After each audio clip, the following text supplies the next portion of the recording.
Good morning, everyone. I'm the PGA of America's Julius Mason, and I'd like to thank you very much for joining us today for a very, very special announcement. And in an effort to set the mood properly, why don't you take a moment and watch this video we have right now for you.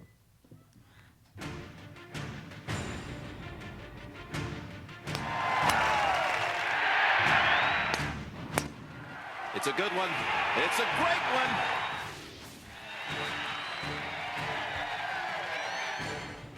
He has taken the torch and he's running with it. That is what love is all about.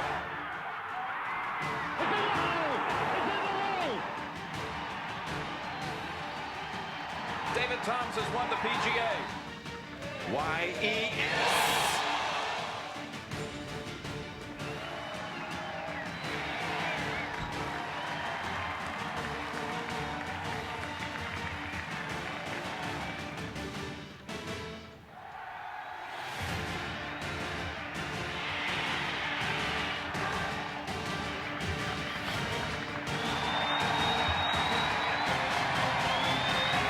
Stoic and spectacular.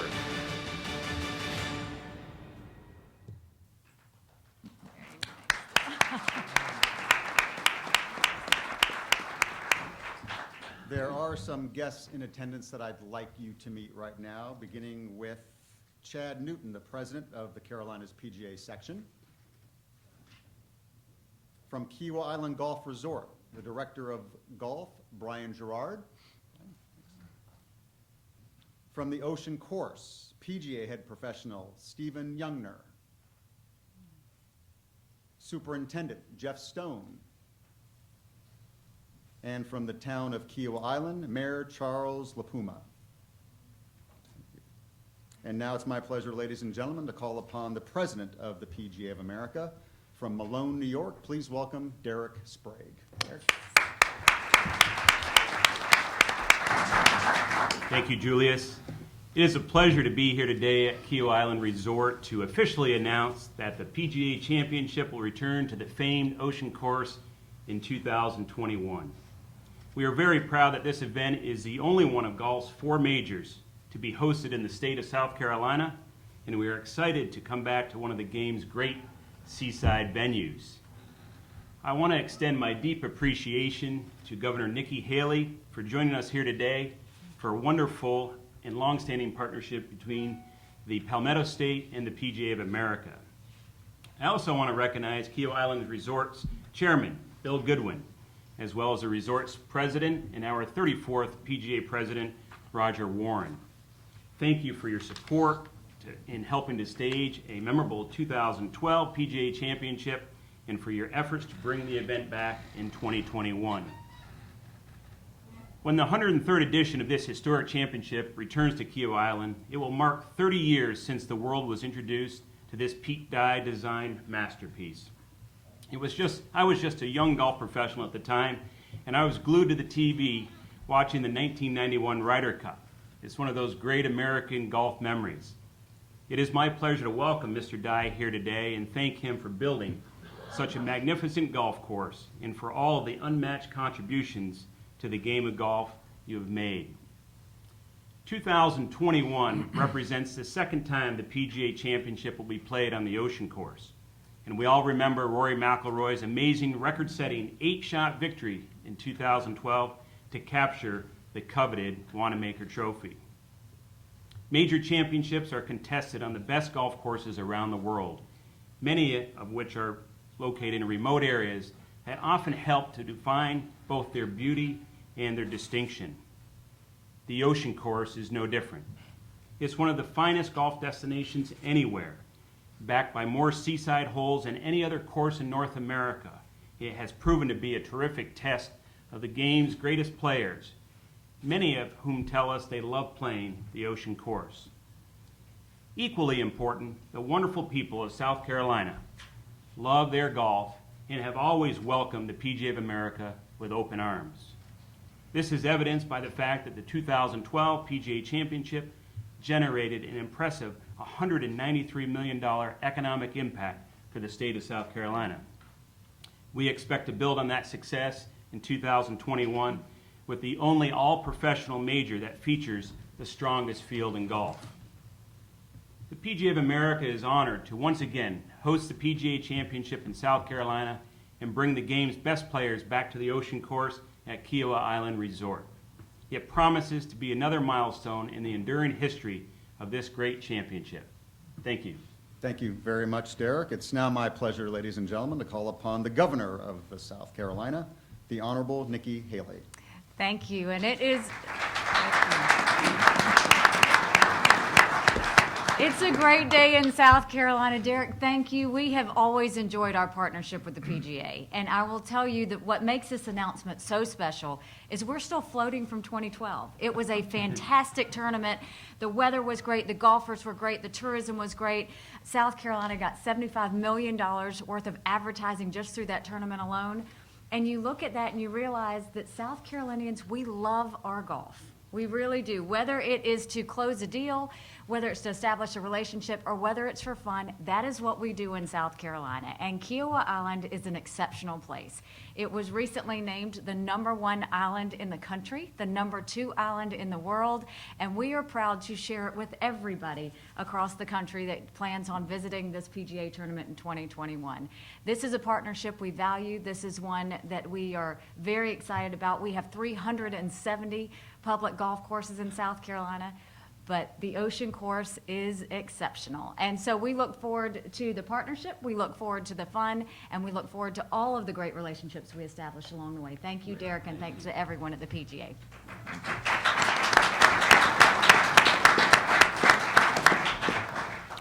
You going to be the governor in 2021? I'm going to be here in 2021. Just checking.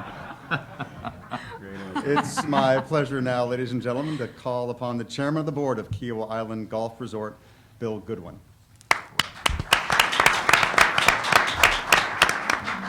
Well, thank you very much, and Governor, thank you very much for coming, and thank you for your support. Always. And it's okay if you're governor in 21. All right.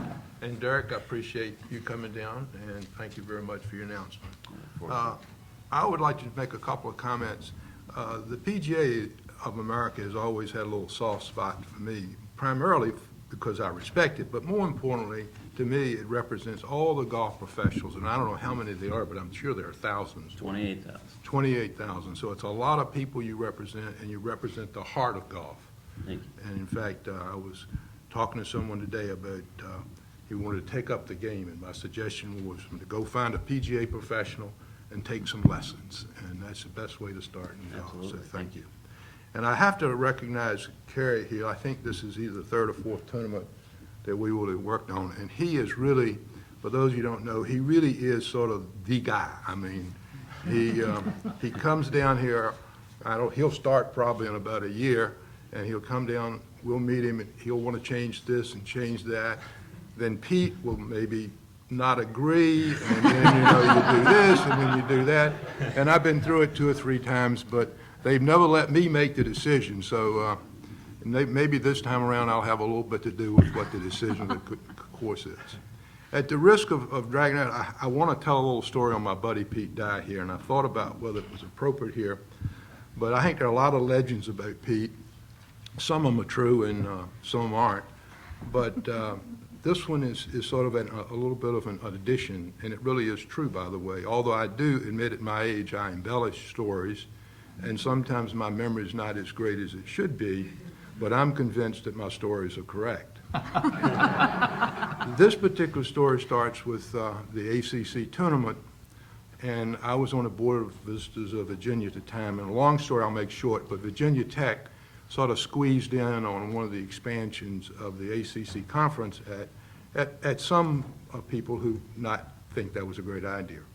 But anyway, because of that, I wanted to do something special for Tech, and I thought maybe it would be great to really have a great golf course there, because I thought that it might make them have some NCAA golf championships there. So anyway, long story short, trying to shorten it, they did have a real nice piece of ground on the river, and Dr. Dye here agreed to build the Pete Dye golf course for Virginia Tech.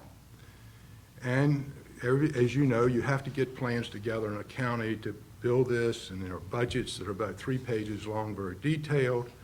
And Tech assigned this really cute little CPA to sort of take care of Pete and take care of the financing. And so as we went through the year or so of building a course, I'd get these monthly updates, and it would be the column, on one column was the budget, and the column was actual. And of course, you start at the top, and Pete rarely makes a budget, so all of the areas on the right were where the actual were always beginning to be over the budget. And to make things long story short, at the end of all this, I got my final receipt, and as I walked down the page, all of them were sort of over it, and I got to the end, like the last 2 or 3 items, and one of them was Pete's company that was doing the hard work, and it was Pete dying his fee and all this stuff, and it totals. There was the actual balance to the budget, but unfortunately for Pete's category, there was no money being paid. So I called Pete, and when he's really mad at me, he calls me Mr. Goodwin, and when I get mad at him, I call him Dr. Dye. So I said, Dr. Dye, something's wrong here. I said, I'm looking at this budget, and you haven't gotten paid any fee, and then this other monies are not going to your company. And he said, well, I'm not on budget. And I said, well, what's new? I said, I've never known you to be on budget. You do know that I said he is the only person that's ever worked with me that I've given an unlimited budget to, and he beats it. But the long and short of it is, and this is a story, is Pete Dye said that when it came to building a public golf course for a university, he had to make the budget. And so he made the budget, and he made it out of his pocket. And I've always thought that was great.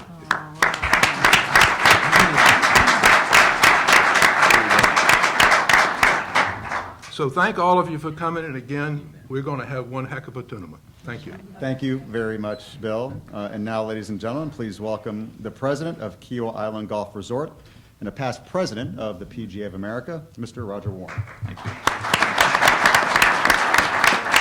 Thank you, everyone. It's great to be here today. And before I start my remarks, I just want to ask Bill if I can have an unlimited budget and if I can hold it, because that'd make me very happy. I want to say welcome to everyone and thank you for being here. And to all the people at the head table, all of you have had such a very special role in the relationship with the resort and our ability to put on a great championship in 2012. And we're so excited about the fact that we're going to get the chance to do it again in 2021. When we go back and look at what happened in 12, we're looking forward to having many of the 3,500 volunteers who came for this event from around the area to come back and be a part of it. We're very proud of the 1,500 member staff that we have that help support the event. To the people, the almost 200,000 people that made their way to this site to support the 2012 championship, thank you for that, and we look forward to having you back again in 21. As Governor Haley said, this event means so much, not only to Kiawah, to Charleston, to South Carolina. It means a lot to the entire country in terms of what golf can do and what it can be about and what it can look like at a great setting. And as Derek alluded to, a lot of the great golf courses in this country are located in areas that in many cases are remote because the land is there to do it. We had a great experience in 2012, and we think our fans did too, but we have to acknowledge that we had some problems. We had problems with traffic, getting people here consistently at a rate of time that everybody was comfortable with. We had a problem on Saturday when the rainstorm, and we had difficulty getting people out of the parking lot. That didn't meet our standards. We set very high standards at the resort, and the PGA has very high standards. Our goal is to improve that, to fix it, to make sure in 21 that that doesn't become the issue that people talk about. And we accept that and understand that. We're going to work hard at it. And we know that the governor and the officials from the county and from the city are going to help us. We do want to recognize the state police, the county sheriff's department, the police department from the city of Charleston. The efforts they put in to help with the traffic control was great. They did a great job. There's nobody to point a finger at on this. We need a better plan, and we're going to have a better plan. So to all of you, as you think about 2021, 6 years from now, if you're like me, you're trying to figure out how old are you going to be in 2021, and what does that mean? But it will be a great event. And the reason it will be a great event is that we have the support and the commitment of the state, of the county, of the city, of the town of Kiawah, of this resort, and our ownership. We are blessed at this resort to have owners who set a high standard of performance and support our efforts continuously. That's what makes this possible. To Bill, to Alice, to your family, thank you for the support you give us. Thank you for what we have as an opportunity here. Pete, it's always great to see you. We love working with you on these events. Derek, coming here and representing the PGA and having awarded this event, thank you so much. We're proud to be here with you and to accept that. Governor, obviously, to have you here today is such a special situation for us, and we know how much you love golf. And thank you for creating an environment in the state of South Carolina that is so good for business and having this state be one of the leaders in growth in this country. We appreciate it. We would like to see you past your term. Can we get 3 terms in a row? And Carrie, we always look forward to you coming here because we always learn something more that we can do better here. So thank you for your support. We look forward to a great event, and thank you for being here today. Great. Thank you very much, Roger. It's time now to hear from the man who guided the shaping of this property into a special championship venue. He's the 2004 PGA Distinguished Service Award winner. He's a member of the World Golf Hall of Fame and the architect of this great golf course. Ladies and gentlemen, Pete Dye.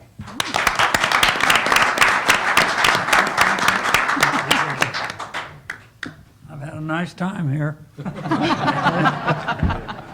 unlimited budget. Pete, you've talked about the land a lot that you've built this great golf course on. Can you share some of your thoughts about the property here? My wife made me raise the last 10 holes. Your wife is here, Alice Dye, joining us, ladies and gentlemen.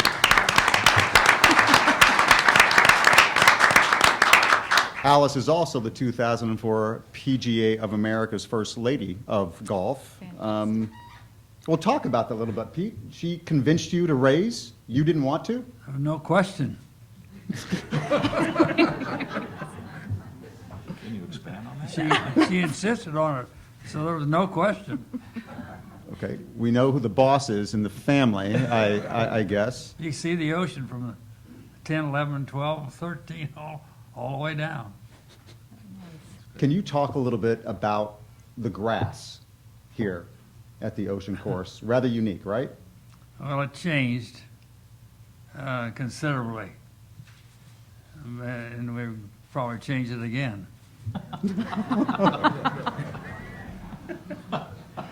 Ladies and gentlemen, stay tuned for the Pete Dye Show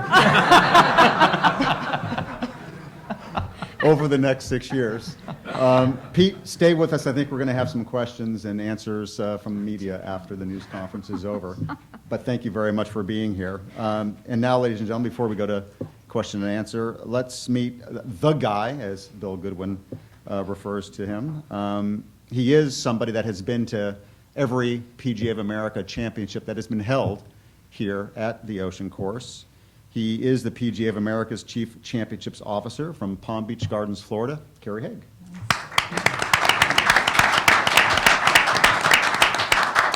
Well, thank you, ladies and gentlemen. Good morning. I cannot tell you how excited I am to come back here to the Ocean Course in Kiawah Island. As Julius mentioned, I was involved in the 91 Ryder Cup when Pete was first building this golf course. I remember coming out, it was sand everywhere, and it'll be 30 years in 2021 that we'll be returning, and seen a lot of great championships, a lot of superb PGA of America championships here, our professional national championship, our senior PGA championship, the 2012 PGA Championship, and obviously now the 21 PGA Championship.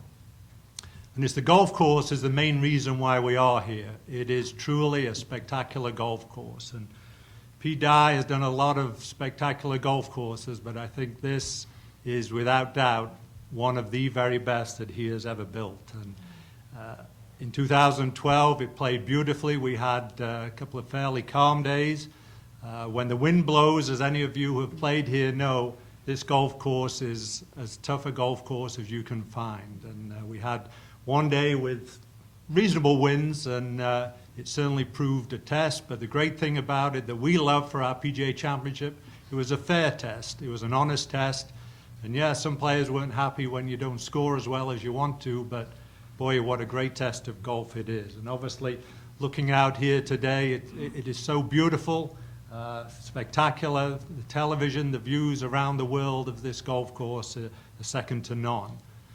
And with both Bill and Pete and myself kind of giving guidance, I do want to mention and thank the superintendent who's put up with all of us for all these years, Jeff Stone, who is a remarkable man. He's able to grow grass, and on a golf course it moves. You always talk about it moves with the wind, and the sand blows and moves. But Jeff Stone, our hats off to you for your support, and we want to make sure you're here through 2021.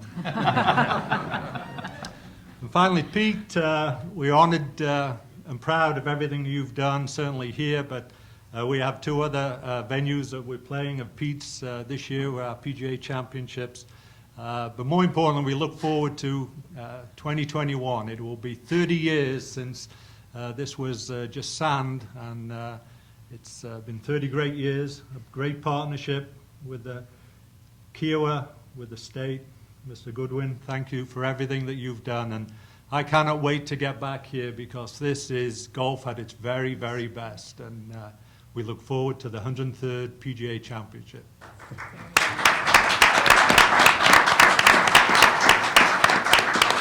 Thank you very much, Kerry. I'm feeling the need for a group hug.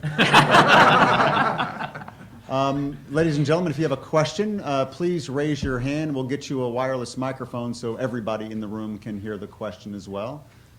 I think right in front over here. Kerry, I apologize for my voice. What changes do you see coming to the golf course between now and 2021? None.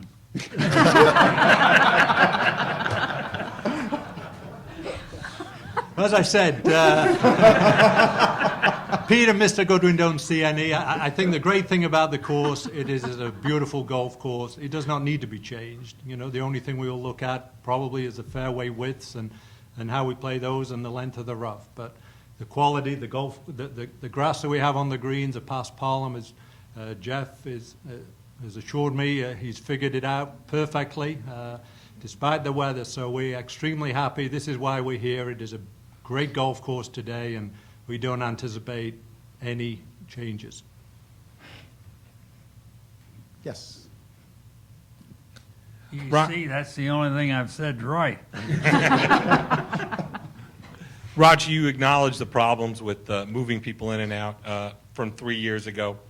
Are there any specifics about what might be done differently? I know we've got some time before 2021. And Governor, is there any way the state can help in making sure that people get here on time and in order to enjoy the event? Well, I think, first of all, you know, we have given our complete support to this golf course as well as to whatever Roger needs. And we've already talked about the fact that we're going to be working not in 2020. We're going to start, you know, yesterday working on what we need to do to get it done. But what we know is this is going to be a fantastic event. And we have the opportunity of learning from what the challenges were last time, and we absolutely will fix it. I think that everybody had a blast in 2012. I think it's going to be absolutely historic in 2021. Pete, I think that there's really 2 or 3 areas that we're looking at significantly. First of all, the parking area that was such a problem on Saturday night. It was just poorly engineered, frankly, on how to get people in and out of it in a capacity situation. We felt we had done a pretty good job with it for the normal flow, ebb and flow of the traffic during the day, but when you took everybody off the golf course, put them in the parking lot, and they tried to get out, it didn't work. It's like a lot of major sporting events where everybody's leaving at the same time. But we can fix that with the way we engineer the entrances and take care of that. The more challenging issue is the time it takes to get here from Charleston. If you left today, the town of Charleston came out to this clubhouse, it's an hour. It's an hour away. And so then it becomes, how well do we create an expectation for people of how long it should take? I think most of the time when you get in trouble is people have one expectation and you don't hit it and they get frustrated because it's longer than they thought. But I also believe, Bill and I have been talking about the fact that perhaps one of the things we can do is move a lot of the parking further away from the island, get people in parking at remote areas, get them on buses, which then removes the amount of vehicle traffic that's coming down the roads here. So we think we need to look at all of that. We had a great plan, we felt, and most of the time, most of the days, it worked. But there were periods of time, and our fans were there, stuck in it, our media was stuck in it, so it became a focus, and frankly, rightly so, because we have an expectation for the event that it's going to be something that is seamless and that people do enjoy it. And when you don't hit that, we're in the hospitality business. When people say it's not as good as it should be, we go out and fix it because that's our job. So I think that's what we're going to try to do to make it better, but I think part of it's going to be how well we can create expectations for people also. I at least dreamed that maybe the state will build some roads. Next question.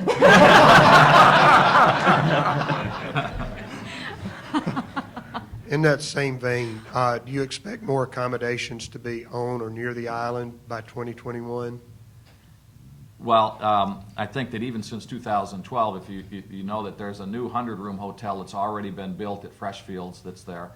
There's a constantly expanding home base here on the island that is part of the rental pool for many of these. So I think it's just a natural progression of having increased rooms available.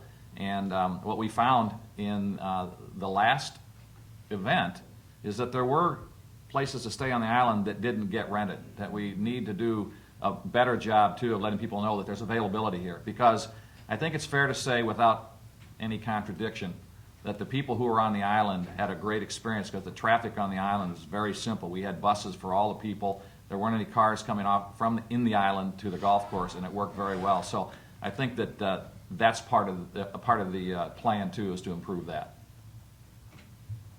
Front row, over here, one moment.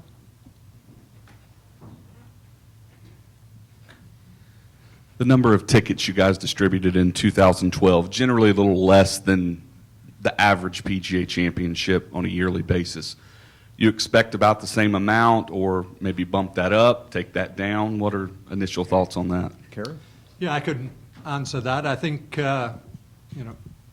we would fully expect to limit the number of tickets from less than other PGA Championships for the very logistical reasons that we're talking about. That way it's a quality and a good experience for everyone that does attend. Questions? Questions twice? Is there a hand in the back on the platform? One moment.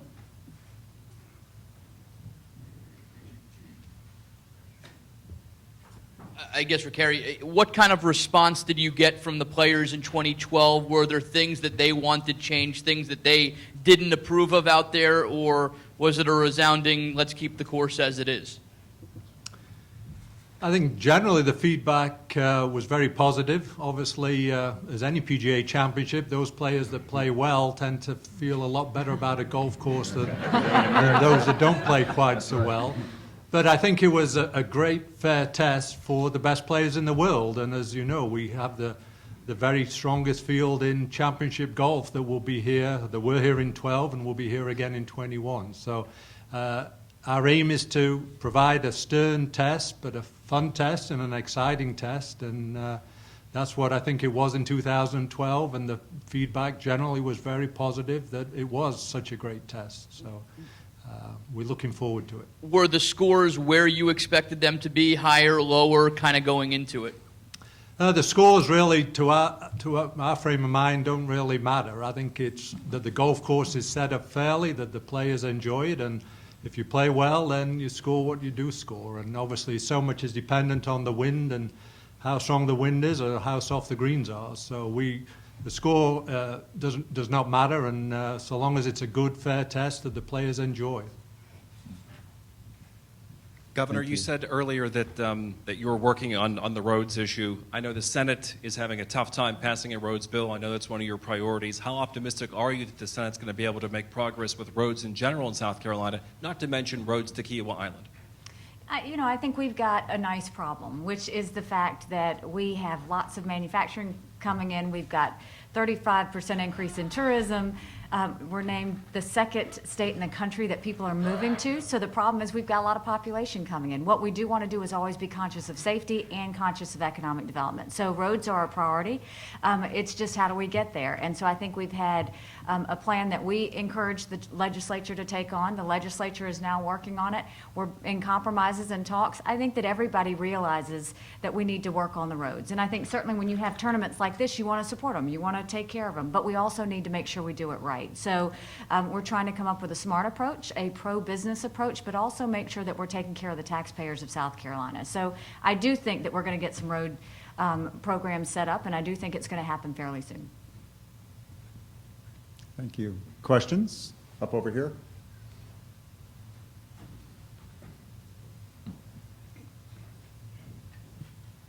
Carrie, how certain was the PGA about wanting to come back to the Ocean Course after 2012? Was it a no-brainer, so to speak, that eventually this championship was going to get back here? Yeah, I think anytime we have a championship event, we obviously need the people that own or run or manage the club to want to have us back. So long as our partners wanted us back, absolutely. Why would we not come back to this wonderful venue? And we're excited then, and we're even more excited for 2021.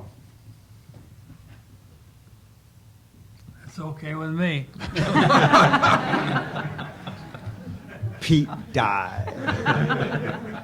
Questions? Ladies and gentlemen, we'll see you at the PGA Championship in 2021. Thanks for joining us today.